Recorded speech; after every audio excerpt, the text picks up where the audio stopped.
Jimbers. Sir Jimbers of Timbers. I'm not having it. So hello. Well, what are you doing now? He's coming in, isn't he? He's coming round, it is. So today, well, I'd like to take a look at this, which is another of my photo albums. So I hope it's not too boring. But for years, I've known of Exmoor. There are two moors in sort of like the West Country, really. There's Dartmoor and Exmoor. Exmoor's up north, Dartmoor's down south, isn't it? And, well, I've known it since I was a small ben, and basically we used to go down there on holidays, and that's where I learnt to surf when I was about 6-7 years old in Croyd Bay. And so latterly, my dear old dad, before he died, obviously because he wouldn't be doing it now, he's in the coffin, he's in the wooden jacket knit. But he basically used to take us down there for Christmas mostly to enjoy the loveliness of Dunster, which it is an awesome place. And that's the yarn market. It's very famous for the yarn market. They used to have weaving, there used to be weavers down there, you know. That's the castle, the Dunster Castle. It's also very famous. And this is the sort of architecture that you get. So we used to go and stay with in a cottage that my dad used to rent off a very lovely lady called Jane Forshaw. I'm sure she won't mind me mentioning her if it's adverts for her castle, the Dunster Priory. So please do check it out if you can, because she rents rooms, she rents the cottage. That's my ex-wife on Exmoor. That's the Dunster Castle. This is Dunster. Obviously it's winter time, you have to imagine. So in summer it's totally different, although in summer it's packed with tourists. But that's pretty much what Jane's priory looks like. Her priory is very, very, very, very, very, very old and beautiful. And that's Exmoor. So this is the Minehead area, which is just down the road. And that's Jane's garden, with some part of it anyway. And that's part of historic Dunster Station, which is now a sort of like a tourist line. You know, it's not actually a functional railway. It's as per se, you know. It's basically a tourist agenda. That's her garden. That's my ex-missus in the Dunster yarn market, they call it. So there's welcome to historic Dunster. It's lovely, it's beautiful. So if you can get down there, get yourself down there, definitely.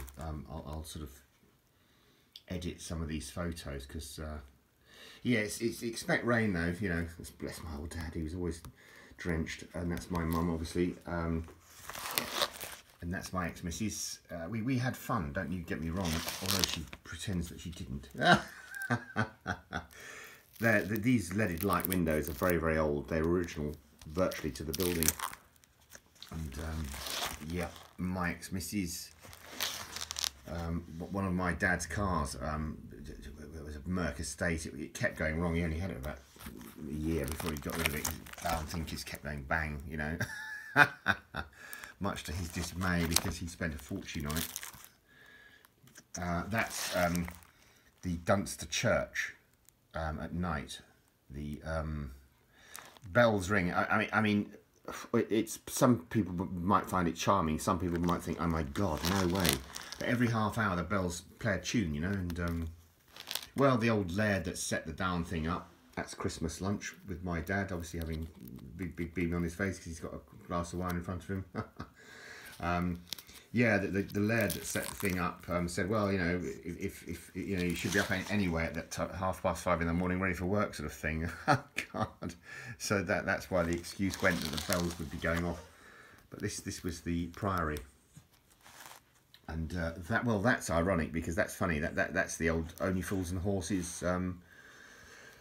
David Jason and Nicholas Lyndhurst famous show on TV. That was a replica of their car, you know, of the old, well, one day Rodders will be millionaires, isn't it? But yeah, so that's the priory as you look at it, as you go in. It's beautiful, it's really lovely, and that's the church right next to it. You can see where the priory is, where it ends, so it's the church thing, isn't it? The old priory, it was called. And that's my ex-missus, and that's my mum at the gate of the priory. That's my ex-missus with the dog that the Jane used to own, and that's one of the fireplaces that she's got in the cottage you can rent. It really, really lovely place. Oh, my God, gorgeous, gorgeous, gorgeous, and then some. It's my dear old dad in front of Jane's cottage. So what else have we got? Just us on the trail, really. So there it is, the old priory bed and breakfast. I'll probably try and find her website so I can leave it down below, because I would highly recommend it, although it's not the cheapest one on the market, I must say. But then again, what is cheap these days in the UK? Not a lot, is it? So just quickly, briefly, my dad and I, when I was a kid, we used to have this thing called the pie eating ceremony, and we used to go up to Dunkery Beacon, which is the highest point on Exmoor. And my dad and I used to take up Mr. Kipling's pies, hence this. And of course, we've allowed Joanna, my ex-wife, to Asher, to be part and parcel of the family tradition here. And so hence the Kipling pies, But my dad, I miss him so much every day. Bless that man. And yep, well, there you are. The priory is actually interesting because it's sort of just behind the walls, like graves, so you half expect the wall to collapse one day and somebody's feet to come poking through, somebody's old bones to come knocking on the door, sort of thing. But no, I'm joking. But that's the pie eating ceremony as last had sort of, well, it's close to 20 years ago now, isn't it? But there's the priory, beautiful place, as I say, and that's Jane's car. That was her car, a convertible Moggy Miner, really lovely Miner 1000, and that's all the wood she has because she uses wood to burn. That is a pigeon coop thing because the priests of the day used to keep pigeons for special occasions to eat them, you see, because they ate them. And that's my dad holding up a piece of pie, isn't he? Saying, well, that's pie eating ceremony. So if you're interested in Exmoor, then there are two great books, The History of Dunster Church and Priory, the Mohans, the Luttrells and their castle, Cry Dunster and St George, written by Joan Jordan. A wonderful, there's the bits you need to get a copy. This is a wonderful history, it really is, and this lady has thoroughly researched it. As you can see, it's from 2007. And there was a picture of someone. There she is. But I don't know whether she's still with us, bless her. Certainly her husband died. Sad. But there's the sort of information you can pause and freeze and read if you want to. And, there's some lovely photos here. That's obviously Dunster Castle from the Deer Park. And that's the church and priory there in photographic form. It's an ancient place, 13th century sort of church, really, really, really lovely. Definitely well worth a visit. And also, if you've got kids, you can take them to Minehead, and there's stacks to go on there. There's a sandy beach, there's loads to do. There's also a Butlins, what do they call them, those holiday camps. So if you can't afford much, like me, because I'm as poor as a church mouse myself, so don't think my posh accent means anything. It doesn't. It's an illusion. It's just an illusion. I'm as poor as a church bloody mouse. It's called the Dovecot. You see, there's the Dovecot. The doves that were in there for the priests to eat. That's Jane's cottage, obviously. That's one of her fireplaces, which is absolutely awesome. And well, it carries on. There's all sorts of bits and bobs. Chest. There's a chest in Dunster, in the church, with a very, very old, really old. It's all really old and very, very interesting. If you're interested in old things, But yeah, you're, it's all good, baby. It's all good. So there's some pictures, and there's a second volume. Dear old Joan didn't stop at the one. She penned another one. I'm flipping through, otherwise this video is going to be an hour long, isn't it? As they get rocking, isn't it? Best get socking or whatever. There's a second volume. Look here, The History of Dunster Church and Priory, Volume 2, by Joan Jordan.